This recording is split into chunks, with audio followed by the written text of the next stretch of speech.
Isso aí. Olá, boa noite, gente, tudo bem? Boa Boa Boa noite. noite, Regiane.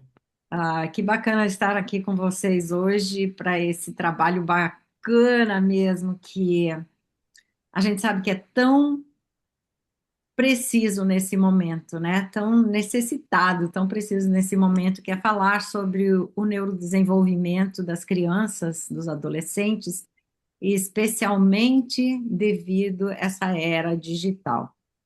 Então, hoje nós vamos conversar sobre algo que é um dos maiores desafios silenciosos da nossa geração como pais e avós. E eu, como avó, não poderia deixar de ter uma preocupação muito carinhosa, né? Eu acabei de comentar que eu tenho uma neta de 10 e um neto de 7.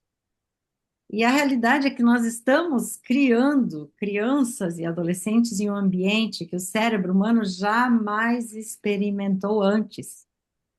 Um ambiente onde existe excesso de estímulo, excesso de dopamina, excesso de informação, excesso de comparação, excesso de distração e uma disputa constante pela atenção, pelas emoções e pela identidade dos nossos filhos.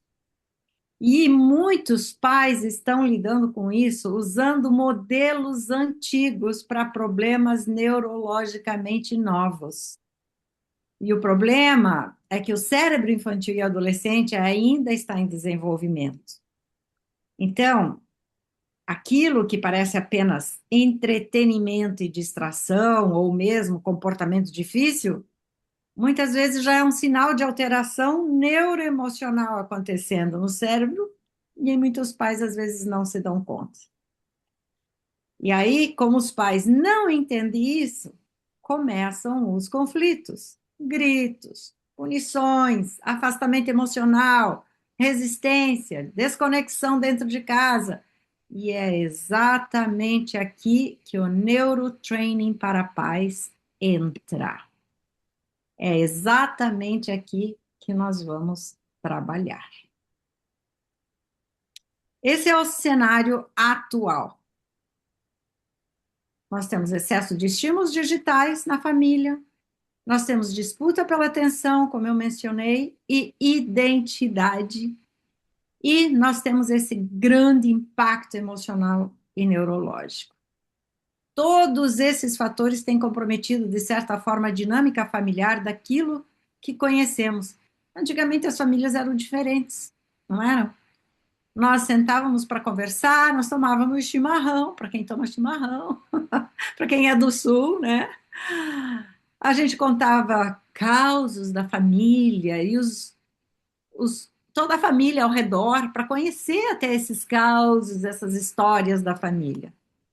Só que isso tem se dispersado de uma certa forma por causa desse roubo da identidade, roubo da atenção com intenção para, vamos colocar assim, né? Que é, entre aspas, uma distorção de identidade.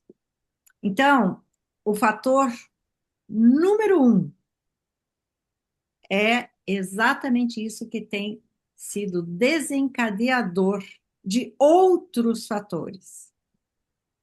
Agora, se a gente for pensar um pouquinho mais, a minha pergunta para cada um de vocês, não precisa me responder, mas pensem um pouquinho.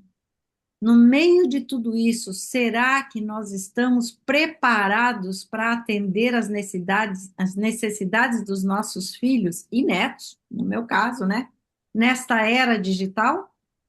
Ou será que até nós mesmos já estamos dependentes?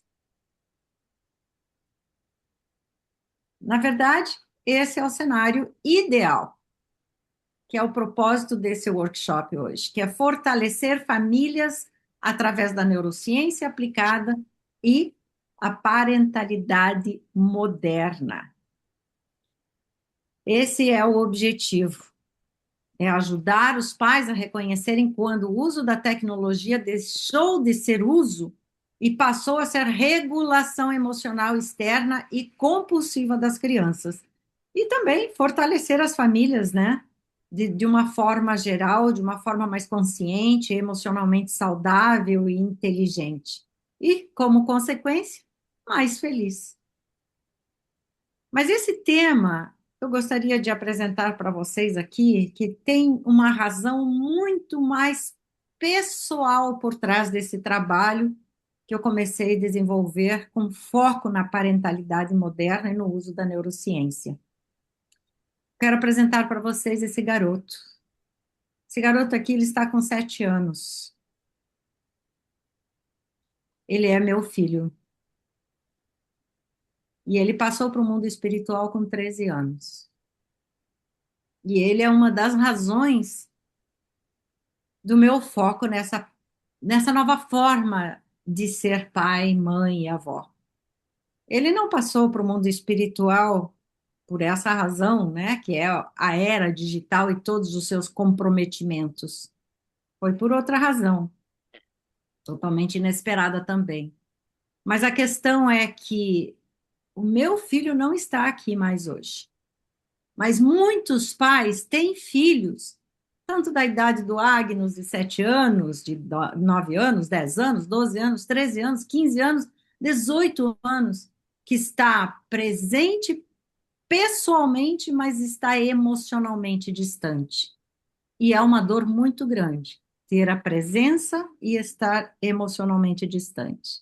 Tão dolorosa quanto não ter a presença física.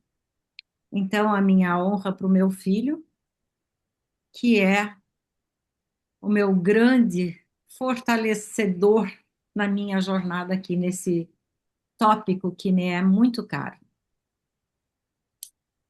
Então, partindo daqui, hoje nós vamos trabalhar esses 3 tópicos essenciais.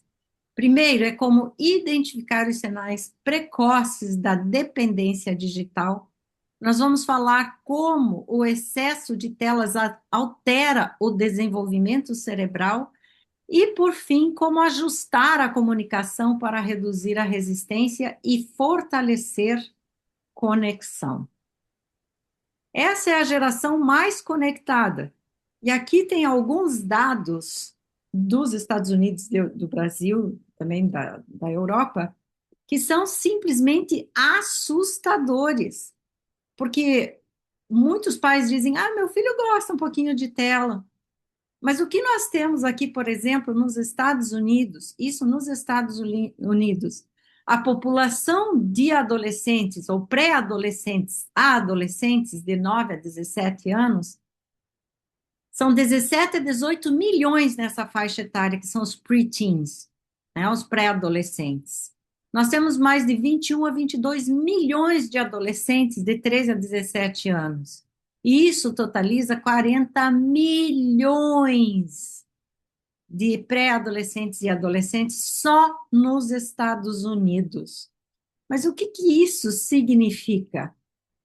Significa que o acesso desses adolescentes, dos pré-adolescentes de 9 a 12 anos, é de 90 a 95% que tem acesso à internet. Ou seja, quase 100% dos pré-adolescentes, dos 9 anos, não estamos contando dos menores, porque muitos menores já têm esse acesso. Quase 100% têm acesso à internet. 90% usam smartphones e tablets, que é uma coisa séria, porque muitas escolas hoje exigem o uso de tablets. E eles usam para o quê? Para jogar jogos online, vídeos, redes sociais, streaming e comunicação com os amigos e família.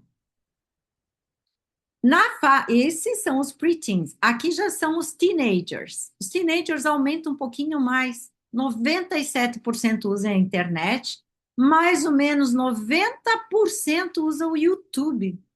E quase metade disso ficam online quase constantemente. É uma epidemia de sobrecarga. Nos Estados Unidos são 9 horas e 39 minutos, ou seja, mais da carga horária de trabalho de um funcionário normal.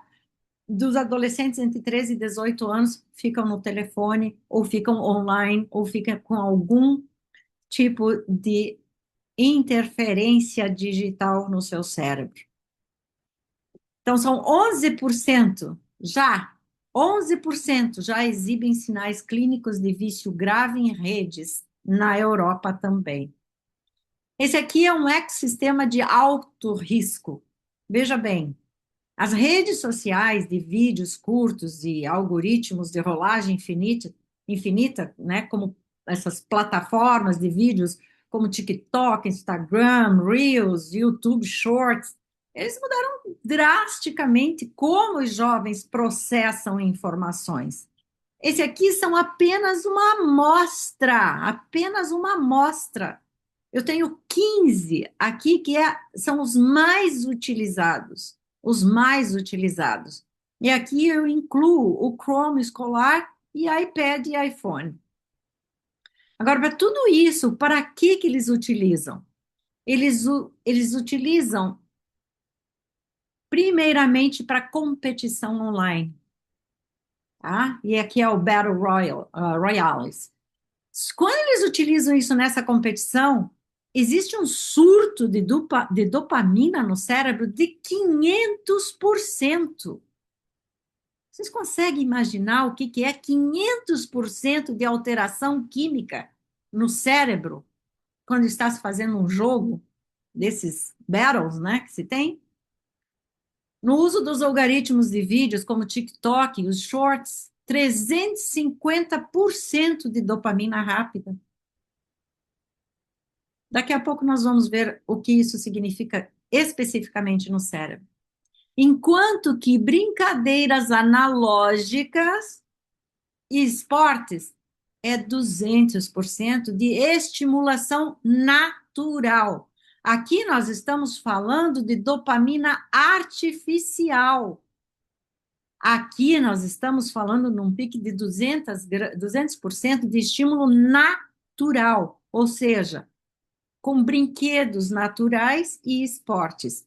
E quando se tem uma alimentação saudável, nós temos um pico de dopamina 150% com estimulação básica.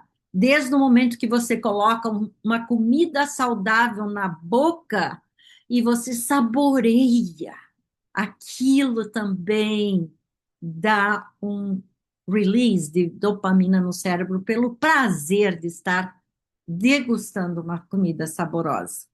Por que eu falo isso? Porque nós sabemos que muitos jovens, adolescentes, pre-teenagers, teenagers e até mesmo adultos nem se alimentam direito. Por quê? Porque tem que ficar grudado na tela, né? Então, come qualquer coisa, pega um snack, pega uma água, pega qualquer coisa e nem se alimentar direito. Então, a redução da dopamina natural, ela fica ainda prejudicada. E o que nós temos aqui, porque isso afeta a saúde mental, o que nós temos como diagnóstico de condições mentais e comportamentais é uma coisa sem comparação com o que já tivemos no passado. 1 a cada 5 adolescentes, ou seja, 20% dos adolescentes já apresentam uma condição mental, um comportamento diagnosticado altamente com ansiedade, depressão, TDAH, transtornos comportamentais e outras condições clinicamente diagnosticadas. Então, emocionalmente, há esse alerta entre os adolescentes, e isso aqui só nos Estados Unidos, entre estudantes do ensino médio nos Estados Unidos, 40% já apresentam sentimentos persistentes de tristeza ou desesperança, o que leva à depressão. Consideram seriamente o suicídio 20%. E 9% já tentaram suicídio. Eu quero trazer um comentário aqui, que até a minha volta de atenção para esse tema veio depois de setembro do ano passado, quando fui convidada para dar uma palestra numa conferência sobre o cérebro suicida, quando eu me aproximei das estatísticas, eu vi mais de perto, eu fiquei horrorizada com o número de suicídios de crianças devido à indução da internet. E foi onde me deu um grande chamado. É muito triste, gente, ver a dor dos pais. E muitas vezes não sabem o que fazer. Né? Então, quase 4 em cada 10 adolescentes relatam essa tristeza persistente. Ou seja, a saúde emocional dos jovens precisa da nossa atenção, mas, acima de tudo, da nossa ação. É impossível ter, não ser movido por esses números. Então, tendo essas estatísticas, agora nós vamos entrar no nosso primeiro tópico, que é identificando os sinais de dependência. Observem, vocês que têm adolescentes, que têm. Não precisa nem ser de vocês, pode ser da vizinha, do amigo, do compadre, né, dos tios, enfim, dos sobrinhos. Observem, faça essa pequena observação. Se essa criança ou adolescente já tem dificuldade de ficar longe do celular ou de alguma coisa digital, né, que tem a telinha, veja se ele se irrita quando você fala para ele, ó, chega, 10 minutos tá bom, ou meia hora tá bom. Ele já fica nervoso, ele pode não responder, mas ele já faz cara feia. Fica a observação é a coisa, observação da linguagem corporal é uma das coisas mais importantes para começar a identificar esses sinais de dependência. Se mostrar sempre ansioso ou distante, sempre com uma agitação interna, né? E distante, porque pode levar aos dois casos, a uma agitação interna que você consegue perceber como um silêncio interno também. A busca sempre por validação online. Ah, o meu amiguinho está no celular, eu tenho que ver como é que está isso aqui, tem que ver como é que está, quantos likes que tem, se ele fez algum comentário. Vamos fazendo essa análise e vamos percebendo o quanto nós mesmos também, muitas vezes, ficamos com esses tipos de comportamento. Não é? Porque quando a gente passa a perceber alguma coisa no outro, a gente automaticamente percebe na gente também. E também, se o seu filho, o seu sobrinho, enfim, não mostra interesse por outros estímulos que não sejam online, como um esporte, como um desenho, como uma música, como tocar um instrumento, como brincar com um amiguinho, né?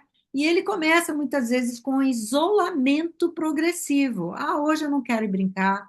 Ah, hoje eu não quero fazer isso.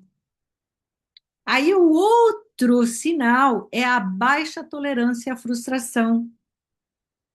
Quando ele não consegue o que ele quer, na hora que ele quer, como ele quer, ele já fica frustrado, já fica irritado, já fica nervoso, já chora ou começa a brigar com quem está por perto, né? E como consequência ele começa também a ter explosões emocionais quando ele é interrompido.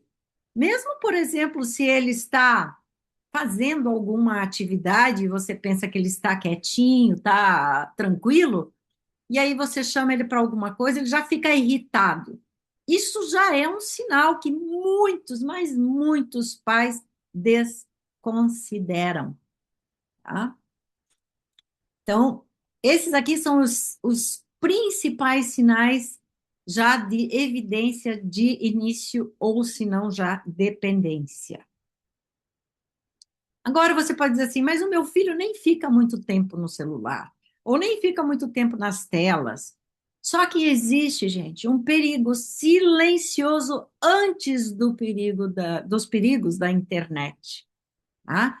Quando nós falamos dos perigos da internet, a nossa mente costuma desenhar figuras óbvias de criminosos adultos mandando mensagem suspeita, mas a realidade do século XXI é infinitamente mais perversa. Ela é infinitamente mais perversa. Os nossos filhos, eles captam muito mais sensivelmente o que é falado mesmo atrás da porta e especialmente na frente deles. Então, pais que discutem na frente dos filhos, pais que falam de problemas na frente dos filhos, pais que falam das insatisfações entre o casal, mesmo que não tenha nada relacionado com os filhos. Lembrem que o cérebro dos filhos estão em desenvolvimento, eles são umas esponjinhas para tudo o que eles têm ao seu redor. Então, esses são os perigos silenciosos que muitos pais acabam projetando nos filhos uma responsabilidade por já estar viciado em internet, mas eles esquecem o que está sendo plantado antes disso. E dos perigos da internet, agora vem o que eu estava falando da perversidade. E aqui eu quero apresentar a vocês o pior pesadelo do neurodesenvolvimento infantil moderno.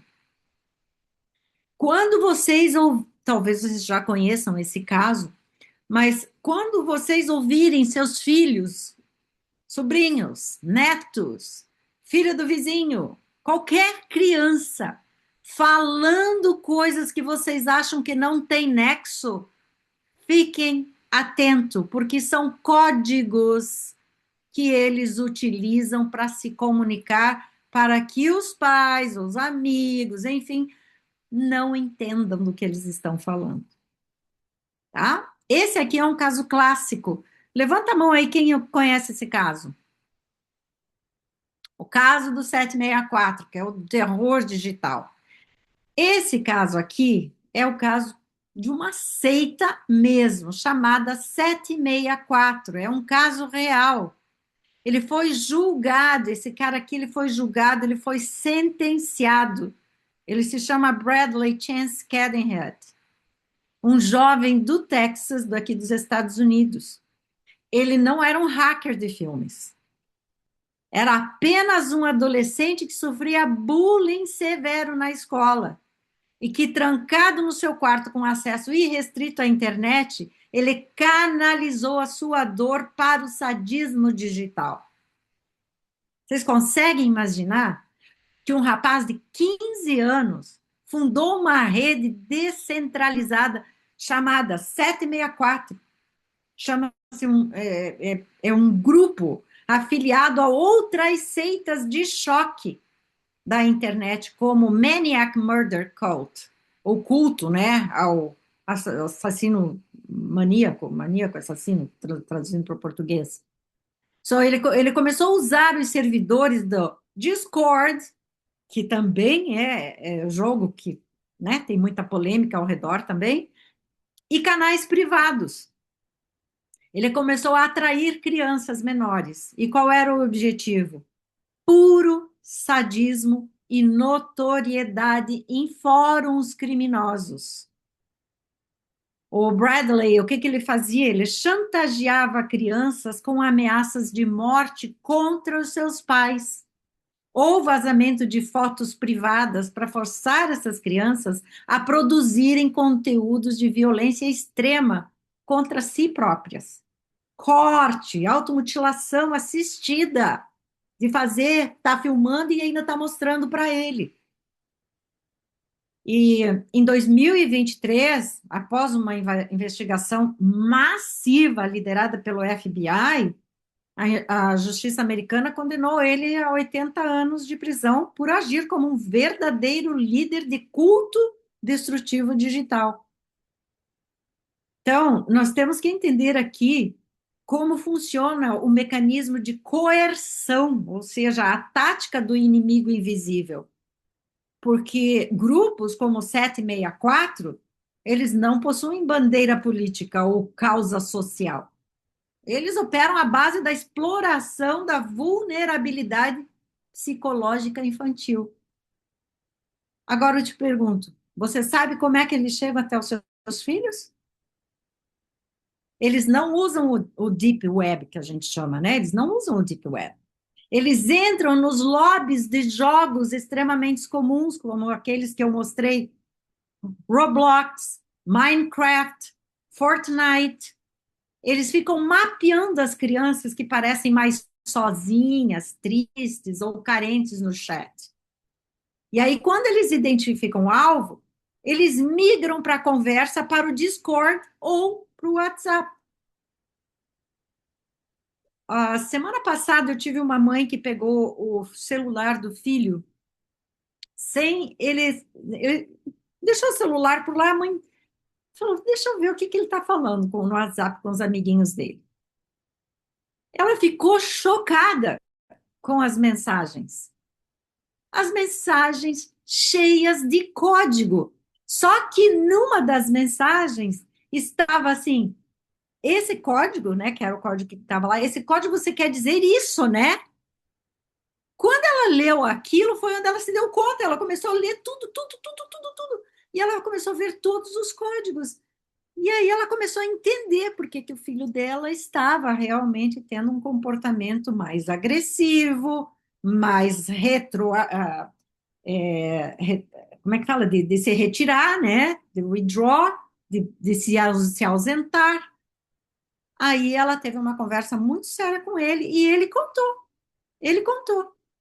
Então, lá, eles fingem amizade, eles conquistam a confiança da criança e lentamente começam a extrair informações sensíveis, como o endereço da casa, rotina do trabalho dos pais, fotos cotidianas. Eles sempre lembram a criança para tirar fotos da família, onde é que vão, o que que estão fazendo, o que que estão comendo, para depois mostrar como uma coisa assim que é para valorizar a criança. Só que a partir do momento em que ele tem essas informações, a armadilha se fecha. A criança passa a sofrer esse tipo de extorsões violentas. E ela passa a ser ameaçada também, porque ele fala, né, que seus pais vão ser assassinados. Assim, nesses termos. Frios, calculistas. Seus pais vão ser assassinados se você não cumprir o desafio sádico e registrar tudo em vídeo. Porque depois essas imagens são vendidas a muito dinheiro, muito caro. Então, só para vocês terem uma ideia, esse caso, né, ficou muito conhecido, e no Brasil também. A polícia realizou prisões lá coordenadas na Operação Discord. Eu acho que vocês devem ter ouvido mais ou menos sobre isso, tá? Aqui tem todas as referências também desse caso. Então, nessa primeira parte, eu quero falar para vocês, pais, o primeiro passo para ajudar nossos filhos não é apenas aumentar a vigilância, é aumentar a consciência de como as coisas acontecem e a consciência de como seus filhos estão agindo ou estão mandando sinais. Filhos mandam sinais.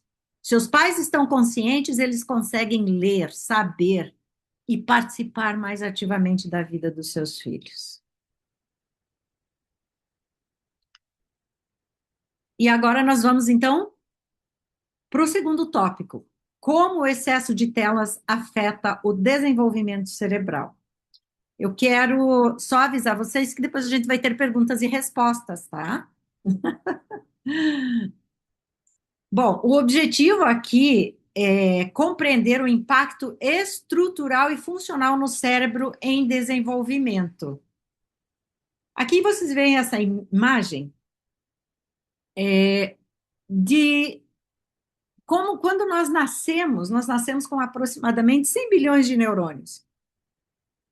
10% morre na primeira infância. Mas até os 3 anos de idade, uma criança pode desenvolver em torno de 1 quatrilhão de ligações neuronais, ou de neurotransmissores, né, de conexões. Aqui, veja como é pouquinho, pouquíssimas as conexões no recém-nascido. Embora tenham bilhões de neurônios, eles não estão conectados, eles se conectam conforme vão recebendo estímulos e informação. Aqui já é 3 meses, aqui 15 meses e aqui 2 anos. Então, só para informação de vocês, de acordo com o Centro de Desenvolvimento da Criança da Harvard University, Um número publicado em 2017 era de 700 a 1.000 novas conexões, tá, por segundo no cérebro de uma criança. Hoje, hoje, já está atualizado para mais de 1 milhão de novas conexões neurais por segundo. Vocês conseguem entender o pulo que essas crianças tiveram? De 700 a 1.000 novas conexões por segundo, passar para 1 milhão? Então, isso é em crianças de até 6 anos de idade, tá? Então, o cérebro de uma criança de 4 anos e 6 anos, ele está sedento por experiências para utilizar esses novos neurônios que vão nascendo todo instante. Só que aqui é onde se efetiva o aprendizado. E esse aprendizado, ele é crucial nessa idade, porque é onde vai acontecer tanto o pulo do gato para uma criança muito feliz, quanto para uma criança desajustada ou psicológica e emocionalmente comprometida. O que que acontece? O córtex pré-frontal da criança ainda está em desenvolvimento. É bem essa parte aqui da frente, né?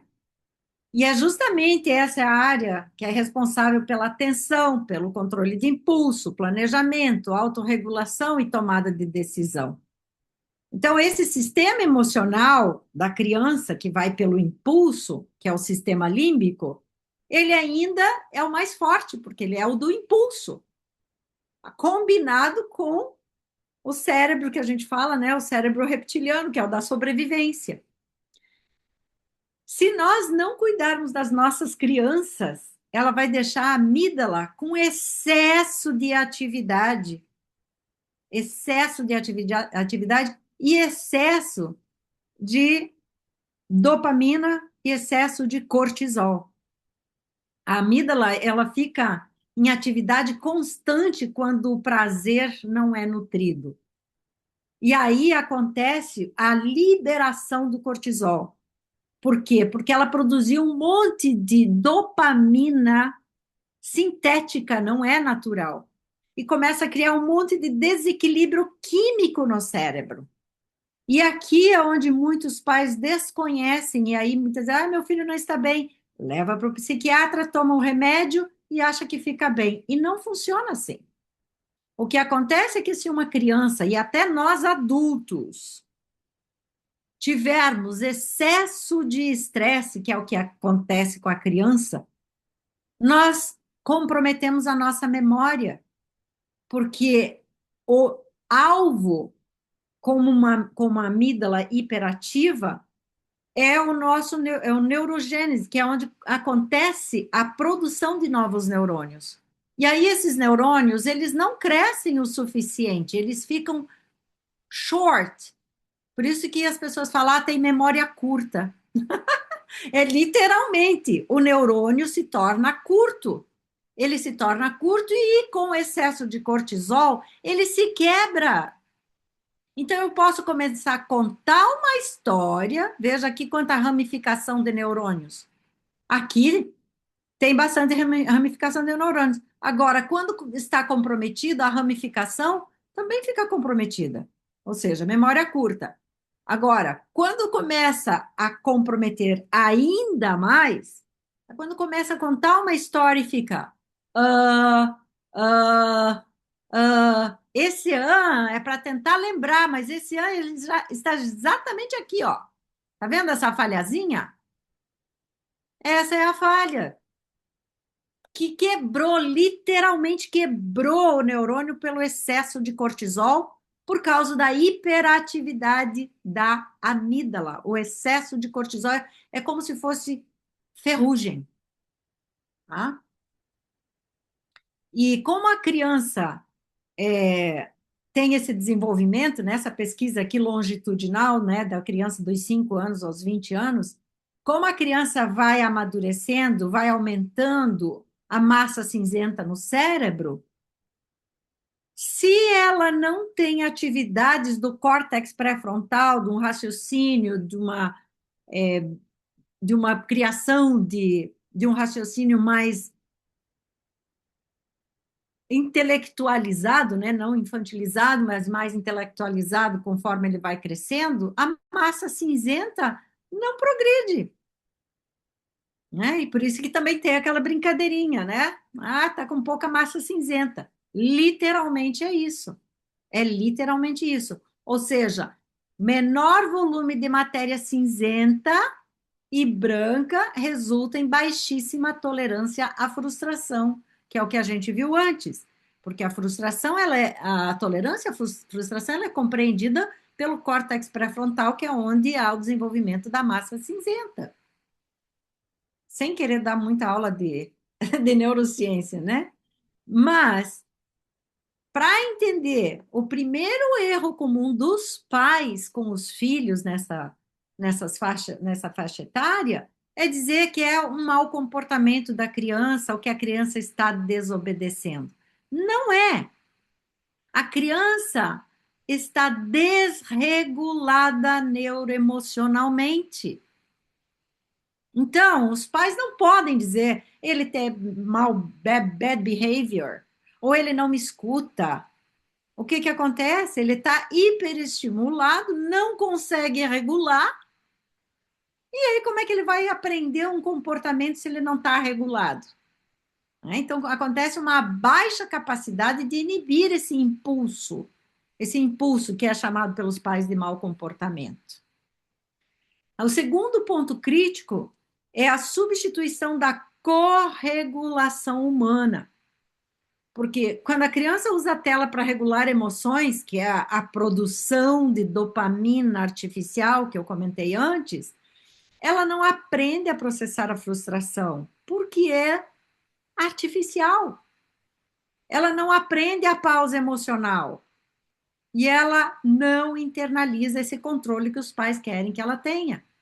Então, o resultado é a tela substituir o adulto como regulador emocional primário. Quantos pais vocês veem que às vezes a criança está nervosa, o que que ele faz? Primeira coisa que ele faz? Dá o telefone para fazer um joguinho. Não é isso? Dá o telefone para assistir um desenho, para fazer um joguinho, dá o telefone para ele brincar, dá o telefone para seja nem que seja para escutar música, não se deve. Tem que aprender a fazer uma autorregulação saudável e natural, não artificial. E muitos pais não sabem disso, gente. E o terceiro ponto é punição versus regulação. A punição emocional intensa, ela só aumenta a vergonha, ansiedade e dissociação. Ela não ensina a regulação. E aqui o insight-chave disso, que as crianças não aprendem autorregulação sob ameaça emocional. Elas aprendem sob corregulação consistente. Então, para poder ilustrar um pouco aqui, eu vou passar um vídeo que virou uma polêmica e eu não sei se vocês vão ouvir o áudio, tá? Me avisem rapidinho se vocês conseguem assistir o áudio, escutar o áudio, aliás. Esse vídeo, a mãe faz o filho destruir aquilo que ela deu para ele para se acalmar, que é, né, o joguinho PS5, após flagrar maus tratos contra o gato da mãe. Quem já viu esse vídeo? Pois é. Então vamos lá, me fala aí se você vai conseguir escutar o áudio, tá? Cat up and slammed it on the ground multiple times. Do it. Now pick it up and do it again. Olha. Wait a minute, hold on. Let me move this for you, baby, so you know it's real. Eu quero dar uma pausa aqui. Vocês escutaram o que a mãe falou? Do it. Você machucou meu gato? Eu quero agora, então, que você faça com o teu brinquedinho aí o que você fez com o meu gato. Aí ele atirou, aí a mãe fala assim, carinhosamente: deixa eu tirar isso daqui para você, baby, para você saber que é de verdade. Deu para pegar a forma como a mãe falou? Deixa eu tirar para você, baby. Want you to raise it up on your tiptoes and slam that bitch as hard as you can, like you did my motherfucking cat. Olha o vocabulário dela. Pick it up and do that shit again. Since you got anger issues, we're gonna fix them today. Tem problema de raça? Vamos arrumá-la hoje, né? This is your punishment. Now pick all that shit up and throw it in the trash. Esse vídeo chega a doer, né? Chega a doer, né? Fala sério, chega a doer. Mas esse vídeo deu muita polêmica, porque muitos pais, em vez de trabalhar o diálogo e a regular o seu filho emocionalmente, eles punem emocionalmente.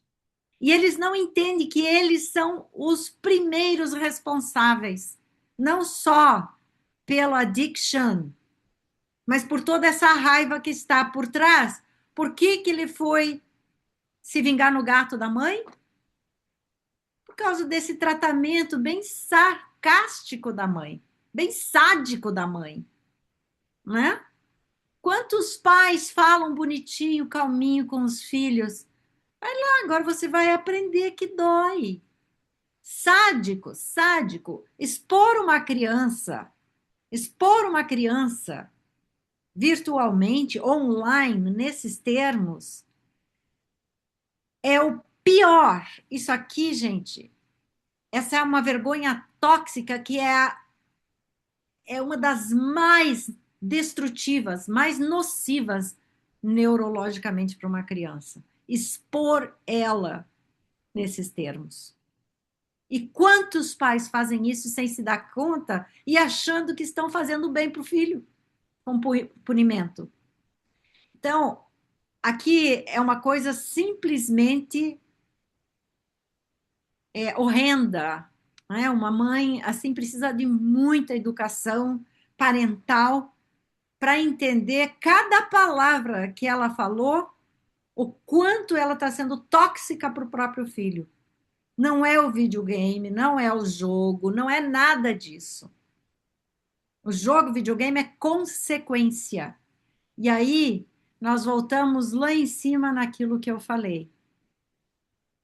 Se a mãe discute, se ela tem um vocabulário que é agressivo, que é sádico, que é sarcástico, ela está destruindo o filho dela. Então, essa punição e exposição emocional, expor a criança com humilhação, punição emocional e exposição online, ela está atraindo os predadores para o filho dela.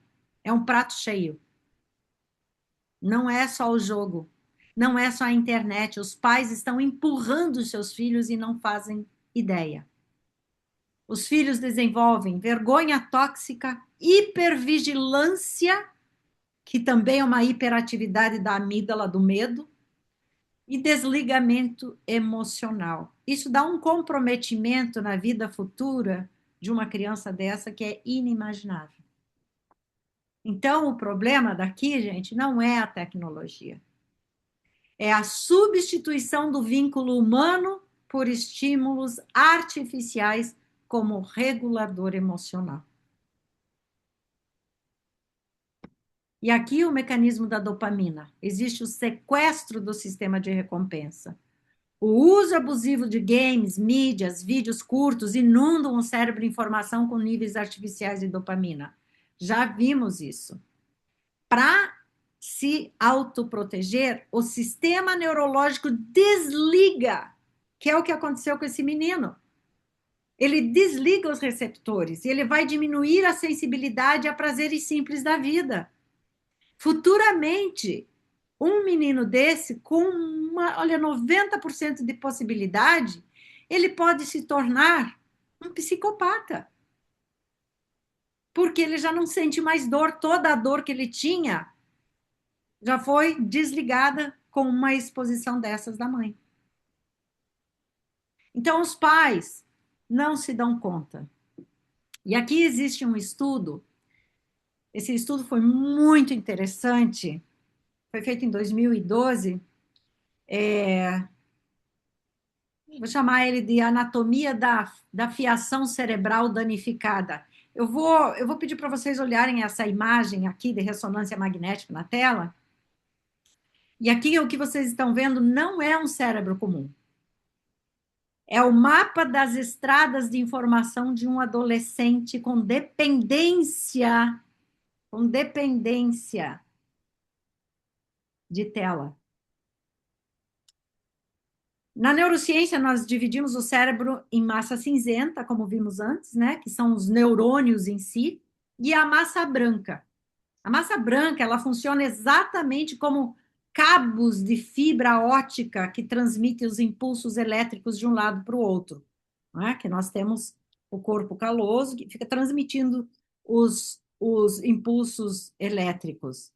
E esse estudo pioneiro que foi publicado na prestigiada revista científica PLOS ONE, pelo Dr. Fusheng Lin e a equipe dele, ele decidiu investigar o que acontece com a integridade física desses cabos elétricos quando uma criança desenvolve o transtorno de dependência da internet. Eu vou fazer uma analogia aqui para simplificar, tá? Ah, vamos supor que esses neurônios, vamos supor que essas conexões seja a fiação cerebral do cérebro, tá? Nós chamamos essa parte dessa fiação anisotropia fracionada. Em termos simples, né, e práticos aqui para nós, é essa fiação cerebral que está descascada. Imagina um fio de cobre, tá? A nossa mielina do neurônio. Imagina que é um fio de cobre que ele tem aquela capinha de plástico, mas tem todos os fiozinhos de cobre dentro. Imagina que seja mais ou menos isso. A fiação, essa fiação que está dentro, ela está descascada.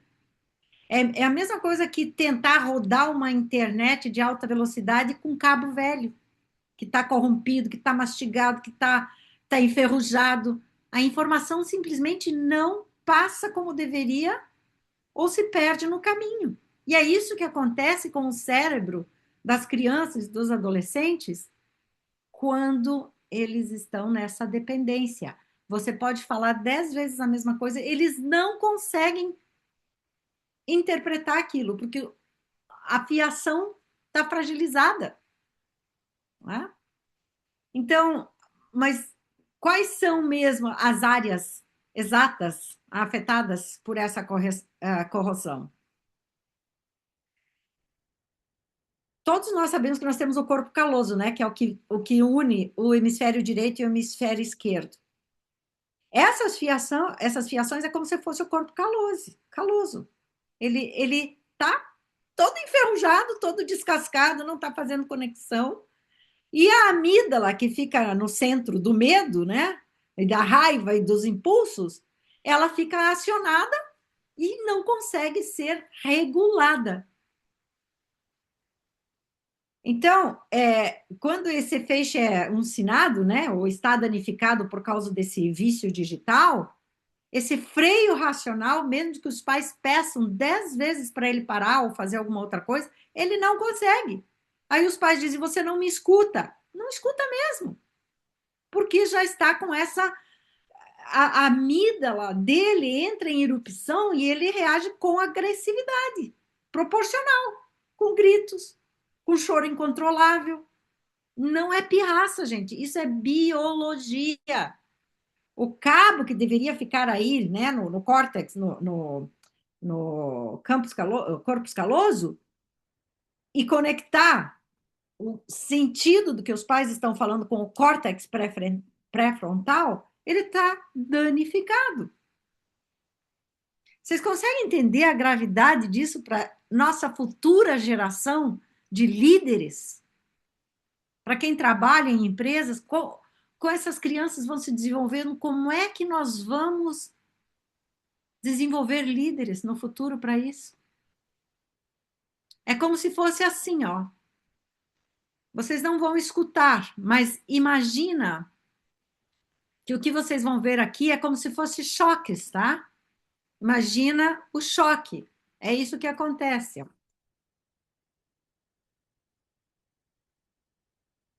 E isso expande para todo o corpo. E é onde dá a reação na criança de agressividade, de, de raiva. Tá? Então, o que, que acontece? Produz patologias do vício digital. Aí acontece os transtornos clínicos, que é a dependência digital severa, que é a atrofia e as alterações estruturais no lobo frontal, idênticas ao vício químico. Resultado? Depressão crônica, isolamento social profundo e quedas. Aí existem os danos comportamentais. Esse é o clínico, esse é o comportamental. Crises de pânico, hiperatividade da amígdala gerada por um estado permanente de alerta e notificações. Perigo, perigo, alarme, alarme, tá? E sintomas do TDAH e do TOD. Ou seja, uma destruição biológica, uma destruição biológica do cérebro. E aí, como eu falei antes, o colapso profissional do futuro. O fim do foco profundo, que é o deep work, né, pela incapacidade crônica de realizar tarefas de alta complexidade e leituras analíticas longas. Não desenvolveu o córtex pré-frontal, não tem capacidade de fazer uma análise profunda de qualquer coisa. E isso é muito triste, gente. A outra coisa é o analfabetismo coletivo. É uma perda severa da comunicação não verbal, da empatia em tempo real e colapso no trabalho em equipe, porque não socializa mais, ele só quer ficar no digital.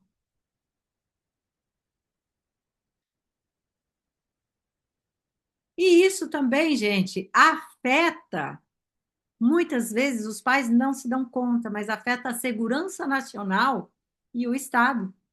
Por quê? Porque não se tem, vamos falar agora, né? Homens de verdade que possam enfrentar situações de risco, de guerra. A gente fala brincando, né? Não tem homens com culhão, que falam, né? Aí eles ficam sedentários, obesos e reduz, obviamente, de forma drástica, a qualificação para as Forças Armadas, para a Força de Defesa e Segurança Pública. Os Estados Unidos estão enfrentando isso, né? Tanto é que nós temos aqui um trabalho urgente sendo feito e afetando a alimentação. Primeira coisa, a alimentação também. Alimentação e exercícios, alimentação e exercícios. Então, quem está aqui nos Estados Unidos sabe o quanto o governo está trabalhando intensamente nesse aspecto.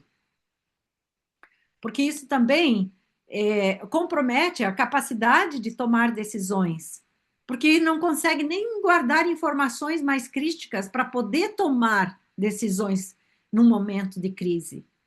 Voltamos novamente, qual tipo de liderança nós vamos ter lá na frente? Eu que trabalho com desenvolvimento de liderança há quase 30 anos, eu vejo isso agora, que a gente tá, faz 5 anos que a gente está nessa crise, praticamente, uma crise mais intensa, né? Mas a gente já vê a dificuldade de se ter bons líderes dentro das empresas para tomadas de decisões mais complexas. Então, encerrando, O tópico 2, novamente, gente, o primeiro passo para ajudar nossos filhos não é apenas aumentar a vigilância, é aumentar a consciência. E aí, então, nós vamos agora para o terceiro tópico, que é como ajustar a comunicação para reduzir a resistência e fortalecer conexão com seus filhos. Nós vamos migrar do controle emocional para a liderança neuroafetiva. Aqui é onde a maioria dos pais pecam, por não entenderem qual é a melhor e mais saudável forma de se comunicar com seu filho, de uma forma que ele se sinta protegido e não ameaçado.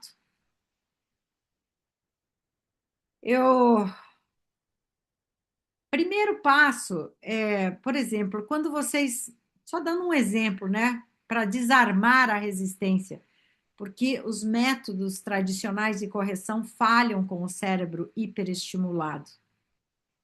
A reatividade do seu filho diante das telas não é uma escolha moral voluntária, mas um reflexo de incompatibilidade de frequência biológica e sequestro da amígdala, como eu expliquei anteriormente. Ela não é uma escolha moral voluntária, mas um reflexo de incompatibilidade de frequência biológica e sequestro da amígdala. Por exemplo, quando vocês mandam seus filhos desligarem o videogame ou sair da rede social e eles respondem com gritos, batida da porta, né, bate porta do quarto, ou mesmo com um silêncio hostil, a nossa primeira reação humana é pensar: ai, meu filho está rebelde, ele não me respeita. Né? Mas a neurobiologia que estudamos hoje prova isso ao contrário. A reatividade dele não é falha de caráter ou uma escolha moral voluntária para se irritar ou para te irritar. É o cérebro dele que está operando em uma frequência de hiperestimulação da dopamina. E aí, ao gritar com ele, você joga mais gasolina em uma amígdala que já está inflamada. Não é? Daí a resistência é um reflexo biológico. Para mudar o comportamento, nós precisamos primeiro mudar a frequência da nossa comunicação para aprender a desarmar essa bomba. Não é? A gente fala literalmente bomba, mas é. E para isso a gente precisa de um GPS. Muitos pais nem sabem que existe. Existe uma ferramenta que eu utilizo já há mais de 15 anos, que ajuda a decodificar as preferências de pensamento que moldam a identidade e a arquitetura neuronal dos filhos. Essa ferramenta, ela vai informar como é que o seu filho está usando o cérebro dele para que você busque as palavras adequadas para não ativar ainda mais a parte reativa neuronal da hiperdopamina que ele está tendo artificialmente. Então, por exemplo, nós usamos a ciência a nosso favor. Quando a gente tem esse GPS cerebral, que é essa ferramenta aqui, científica, é a maneira, é o GPS, é a maneira mais fácil, mais produtiva, mais rápida de mapear a forma, de decodificar, mapear e como reestruturar um vocabulário para poder acessar partes do cérebro do seu filho para que ele não tenha reação. Tá? O cérebro, lembra, ele não é uma massa homogênea. Ele está ativamente construindo conexões e moldando a identidade dele com base em dominâncias. Naquilo que ele vai sendo utilizado com frequência, é onde ele vai ter maior dominância. E se os pais têm pouco diálogo e ainda um diálogo trepidante com os filhos, é lógico que quem está lá do outro lado da tela, que não briga com ele, ajuda a liberar dopamina, se torna amiguinho dele, quem que ele vai dar atenção? né? Então, de um lado, nós temos o córtex esquerdo, frontal esquerdo, que é movido pela lógica, né? Fatos concretos, regras claras, processos estruturados, e do outro a gente tem aquele que vibra com criatividade, com a frequência das emoções, relacionamento, intuição, inovação, enfim. Essas duas partes do cérebro é que precisam ser trabalhadas de forma harmoniosa para que o seu filho tenha um desenvolvimento a nível cerebral saudável e que a sua comunicação se torne harmoniosa com ele e não resistente. Tá? Então, o cérebro dele absorve os estímulos e constrói conexões, dependendo da dominância cerebral dele e a sua. Se você falar com o seu filho e ele não está entendendo, ele vai ficar assim, olha, que nem eu quando cheguei aqui na Geórgia. Eu tirei essa foto parada na sinaleira tentando entender para que lado que eu ia. Eu vi esse monte de placas, eu não entendia patavina nenhuma. O que esse monte de números queria dizer? Ok, and country, né? Para mim, eu fiquei perdidinha. E bem nesse dia, o meu ex na internet não estava pegando nessa região aí. Agora imagina como eu me senti. Eu andei um pouquinho com o carro, estacionei e comecei a pedir. Eu falei, olha, não está dando sinal, estou sem a internet, não conseguiu, eu não sei para que lado que eu vou para ir para tal lugar. Será que todo filho vai parar e perguntar, dizer, olha, eu não estou entendendo o que você está falando? Ele não vai, porque se ele já está num nível altamente dependente, ele não vai escutar o que você está falando e muito menos perguntar para entender, né? Então, essa ferramenta, só para mostrar para vocês aqui, ela faz esse tipo de mensuração a nível cerebral. Ela faz a mensuração a nível de hemisfério direito, hemisfério esquerdo, a nível cognitivo, que é a parte do córtex pré-frontal, e a nível afetivo, que é a parte do sistema límbico. E daí, conforme vai respondendo, vai ativando essas partes do cérebro e vai se mostrar um gráfico para você poder entender como é que o seu filho usa o cérebro dele e, obviamente, você entender o seu.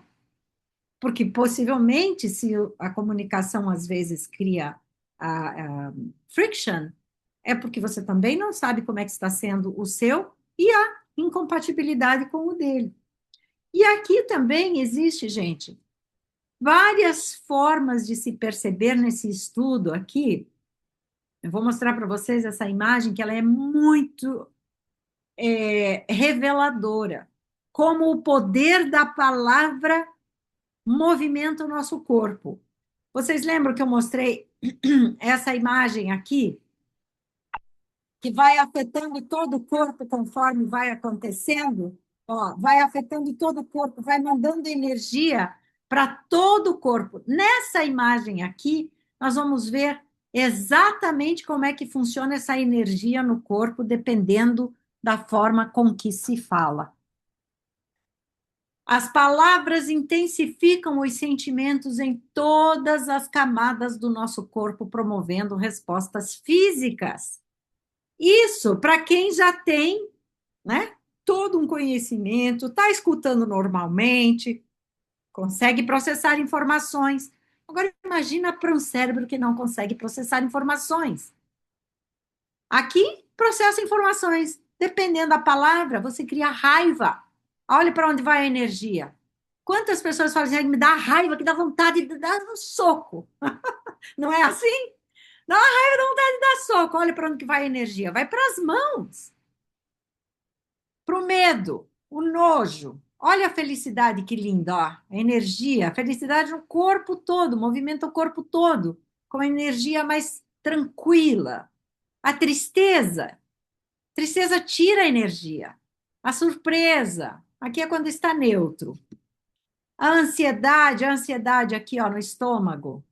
Olha o amor ele preenche o corpo todo de energia. A depressão fica completamente sem energia. Quando está contente, quando está orgulhoso, quando está com vergonha. Olha onde vai a vergonha aqui no rosto. Por que que fica vermelho o rosto, né? Nossa, a gente faz, fiquei morrendo de vergonha, bota até a mão no rosto. E a inveja. Então, esse estudo aqui, ele revela muito como o nosso corpo se movimenta. Esse estudo foi feito em 2014. Essa imagem eu acho fantástica, porque representa muito bem. Então, gente, a intervenção harmoniosa é o quê? Usar um diagnóstico psicométrico para que você possa ter uma linguagem customizada, que é falar o quadrante cerebral do filho, tá? E desativar o circuito do medo e ativar as defesas do córtex pré-frontal, que é a parte racional, que é a parte lógica.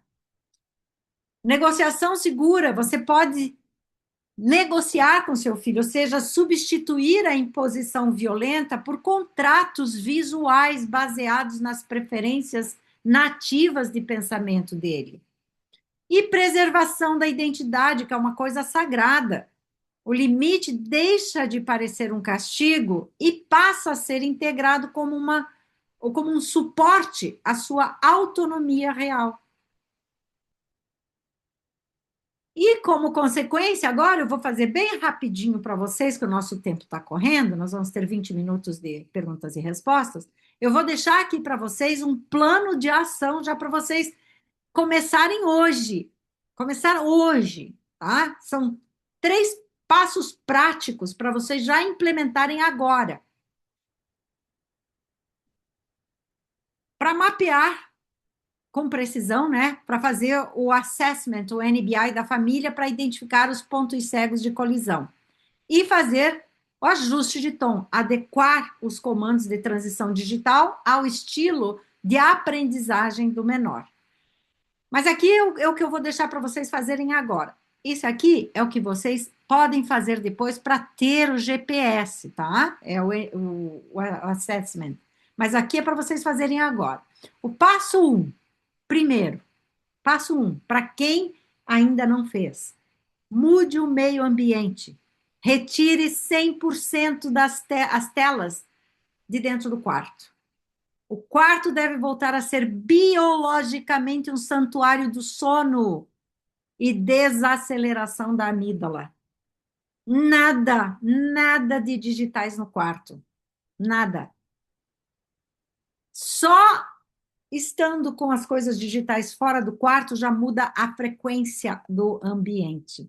Eu acho que vocês são familiarizados com isso, né? O rito de transição otimizado.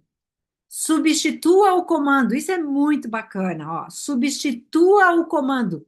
Desligue isso agora por avisos de tempos previsíveis e cronometrados com 15 e 5 minutos de antecedência.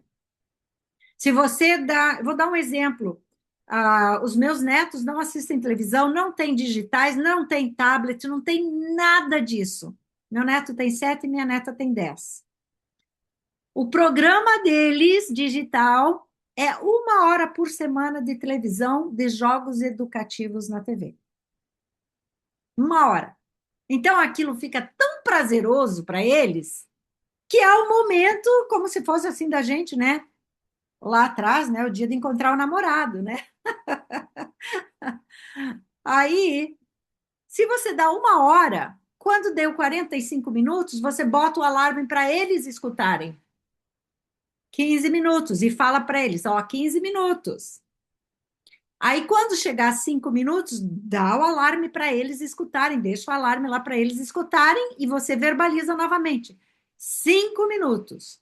O que que acontece com isso? Acontece que a amígdala, que está acelerada com um monte de dopamina e que eles estão vibrando lá, ela começa a desacelerar, porque ela recebeu um comando sem ameaça.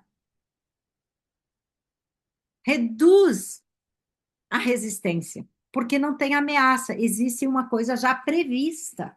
Então, eles já sabem que vão desligar. E não tem briga, chegou no horário, eles mesmos desligam, eles mesmos saem, eles mesmos vão para fora, eles sabem que depois de televisão tem que ir para a grama, tem que ir para o lago, tem que fazer alguma atividade, pelo menos 2 horas lá fora, para compensar uma hora que eles ficaram diante das telas. E o 3 é uma ancoragem de presença. Isso aqui é. Eu sei que muitos pais dizem, mas é difícil, mas é difícil. Mas vamos lá. Crie uma janela de 30 minutos diários, pelo menos 30 minutos diários, sem nenhuma tela ligada na casa para conversas ou jogos analógicos, resgatando o vínculo real. Pai sem celular, mãe sem celular, sem watch, né? A iWatch, nada de tira do pulso.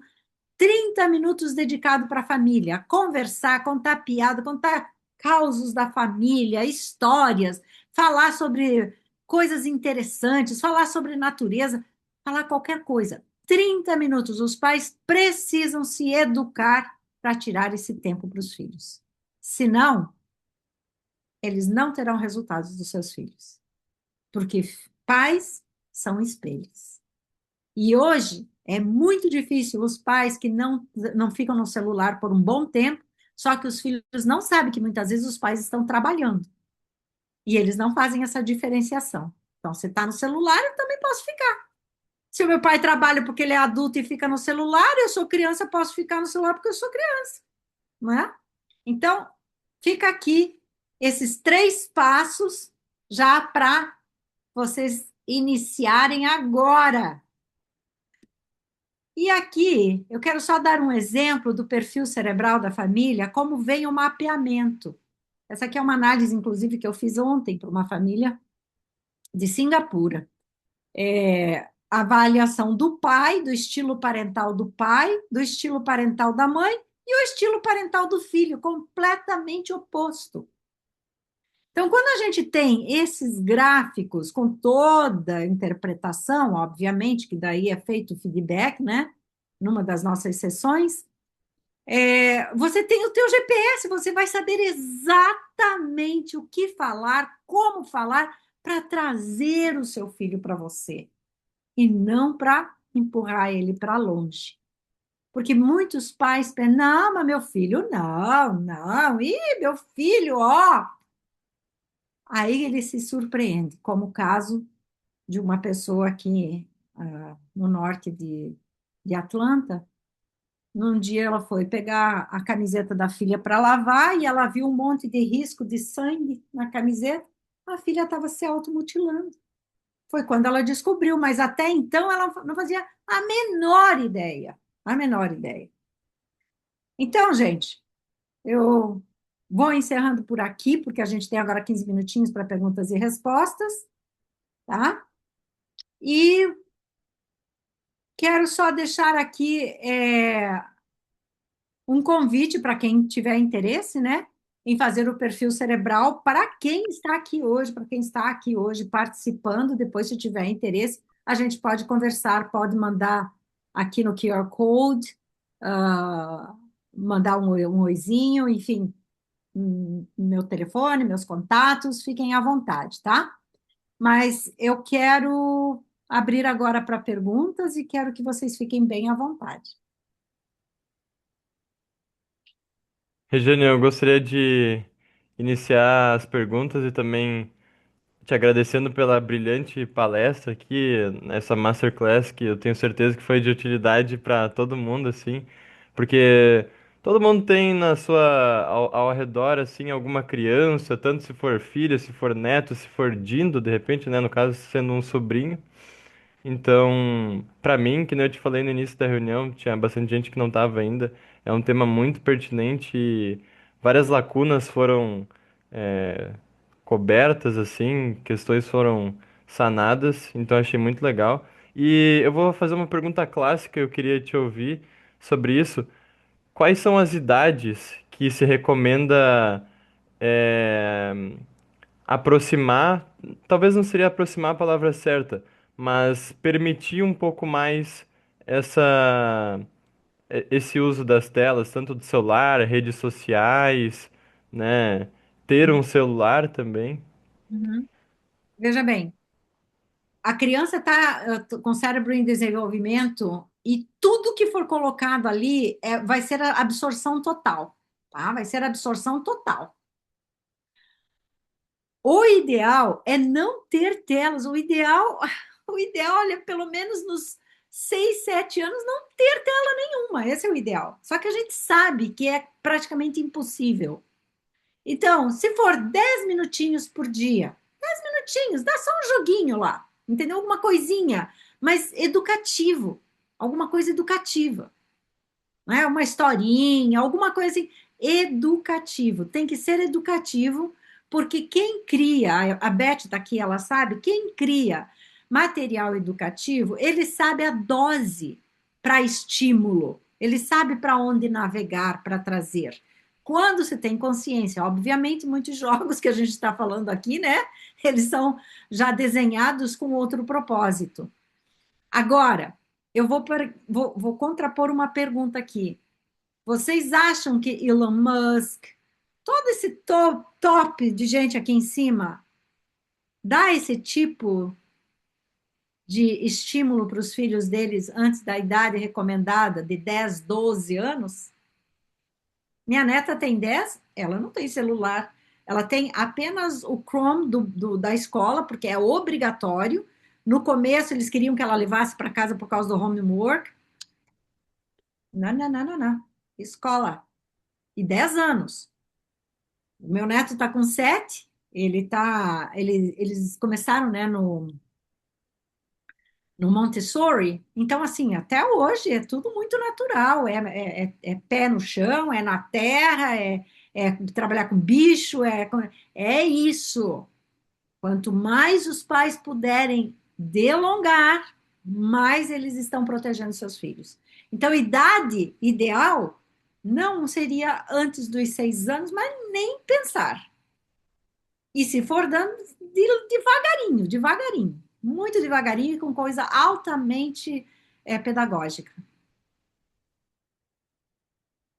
Sim, entendi.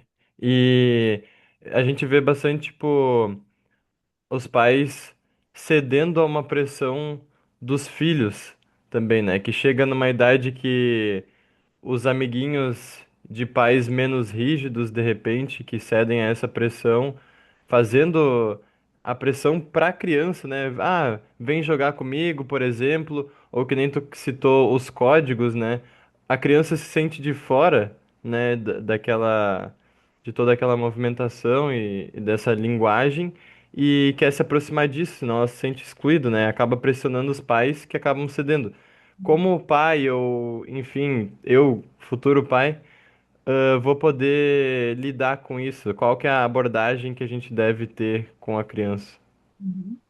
Essa é a coisa que é a mais silenciosa e perigosa, tá? Porque quando eu falei antes, quando o filho volta da casa de um amiguinho falando em código, falando coisa e lá, lá, lá, lá, lá, foca naquilo ali e pode ter certeza que tem alguma coisa.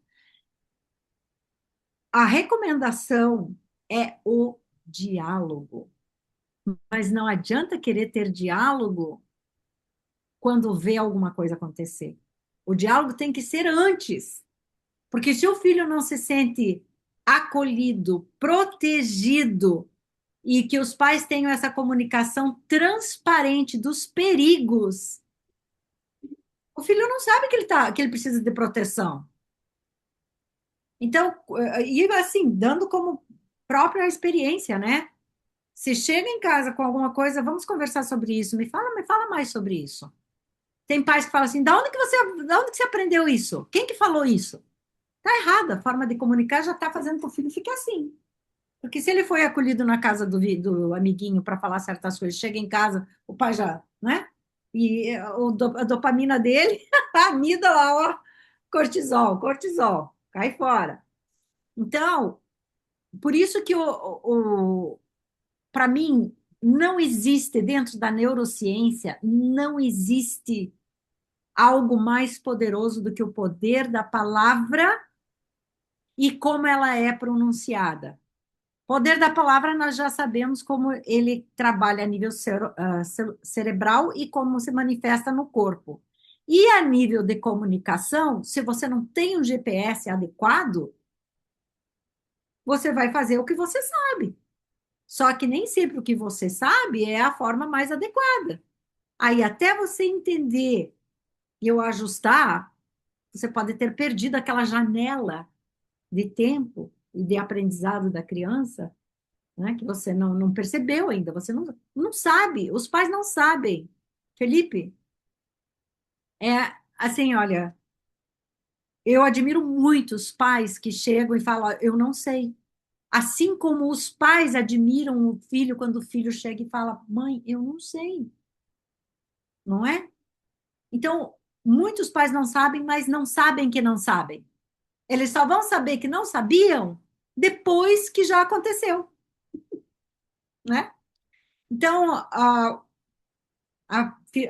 profilaxia, ou seja, se antecipar a tudo isso, é muito mais vantajoso, benéfico, conveniente, saudável e harmonioso é entender como o cérebro do seu filho está funcionando. Chegou com alguma coisa diferente? Saber falar. Saber falar. Saber falar. Tá legal, Querida doutora vou. Rejane, vou Oi, falando aqui, pode ser? pode, graça querida, fala. Então, eu como neuropediatra, né? Eu sou neurocientista, mestre, estou terminando o meu pós-doctor É. em Educação e Desenvolvimento da Criança frente às telas, Uhum. estudando crianças que têm o diagnóstico de TDAH, do TEA, de vários transtornos, né? E a gente vê tudo isso que você falou, a extrema importância de passar esse conhecimento para os pais e quem lida com a criança, os educadores. Nós Uhum. montamos um programa, para quem não me conhece, que está por aqui, eu moro na Flórida, mas hoje eu estou em São Paulo, de férias, né? Vim para um período aqui, mas estou em intensa atividade, porque o que é que eu me deparei? Inúmeras famílias com crianças com transtornos e adolescentes, assim, frente incrível, já sinais que não precisa nem muito detalhe, você já vê, isso aí é intoxicação digital, isso aí não tem saída. E o que é que falta nesse momento? Isso que a nossa querida doutora Regina está colocando. Não existe uma cultura de prevenção. É. Não existe uma cultura de prevenção para conhecer que perfil neurológico cerebral tem essa criança, que maturidade neurológica ela tem. E essa dificuldade toda, hoje eu fiz uma consultoria para um casal e falamos exatamente isso. Ela está se preparando para ser mãe.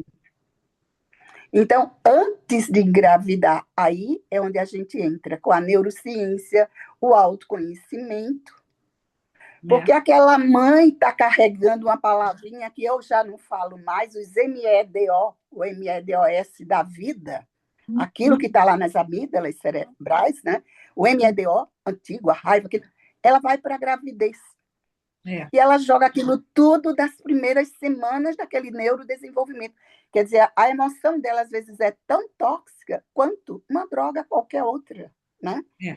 E a gente sabe os trabalhos desde 94 do Relier, que ele mostra como o cérebro a criança reage, movimentos. A mãe está triste, ela fica toda encolhidinha. O embrião, o feto, está feliz, ele fica nadando, relaxando. Então, se a gente entra com um processo, um programa de prevenção antes da gestação, então nós criamos isso aí, estamos levando a cursos, inclusive houve uma proposta para colocar nas comunidades de prefeituras, de educação, secretarias, aqui no Brasil, por enquanto. Por quê? Porque precisamos pensar nesse futuro da geração. Aqui já está aí, a gente pode ajudar, a gente consegue o diagnóstico, ameniza, faz um programa, mas preparar essa mamãe e esse papai para essa gestação, aí sim. E nesse nosso programa, a partir dos 3 dias de vida, a gente detecta a maturidade neurológica da criança através do exame neurológico evolutivo, que eu fiz aí toda essa minha pós-graduação, e a gente pode mostrar sinais de alerta. Que sinais de alerta?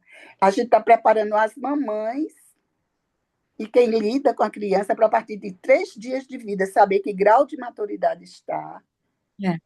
se está no nível dentro do equilíbrio, se está para hiperexcitabilidade ou hipo, que pode ajudar no futuro até prevenir certos transtornos neurológicos e emocionais. Então, Obrigada, realmente, Graça, essa pela questão da colaboração. cultura, da prevenção, Obrigada, é muito Graça. O nosso tempo interessante está isso. acabando. Saber se tem alguém mais. Você tem mais alguma pergunta? É que o nosso tempo está acabando. Não,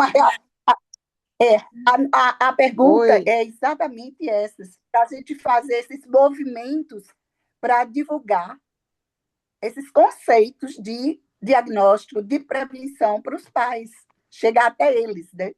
Está sendo um grande problema. Exatamente. Como eu falei, eu comecei a dar mais foco ainda, porque eu acredito que essa era digital ela é irreversível. Então, se nós não soubermos trabalhar com ela agora, nós podemos ter 2 gerações perdidas, até vir uma próxima, né? Por exemplo, você esse trabalho maravilhoso aí, né, com mulheres que pretendem ter filhos, ou seja, fazendo um trabalho profilático, que é o que deveria acontecer na humanidade toda, né? A profilaxia, não tratar a causa, tratar o problema depois, né? É prevenir uma causa, não tratar um, enfim. Mas Isso. se, por exemplo, esses novos pais que vierem mais conscientes agora, conseguirem trazer filhos mais conscientes também e inteligentes numa nova era digital, ou nessa era digital, veja bem, se no filho nascer agora, daqui 20 anos nós vamos ter um líder mais consciente. Mas nós temos agora que trabalhar nessa geração. Ou seja, você faz toda a parte profilática lá e eu estou trabalhando aqui com o que acontece agora, né? Então, é um casamento perfeito, né, Graça? O nosso trabalho é um casamento perfeito. Nós somos parceiras, parceiras nisso aí. Mas se a gente não trabalhar essa geração agora, desses pre-teenagers, pre-teenagers, 10 anos, daqui 10 anos. 10 anos passa assim, ó. Foi ontem o Covid, né? Foi ontem. Ontem, mas já foram 7 anos.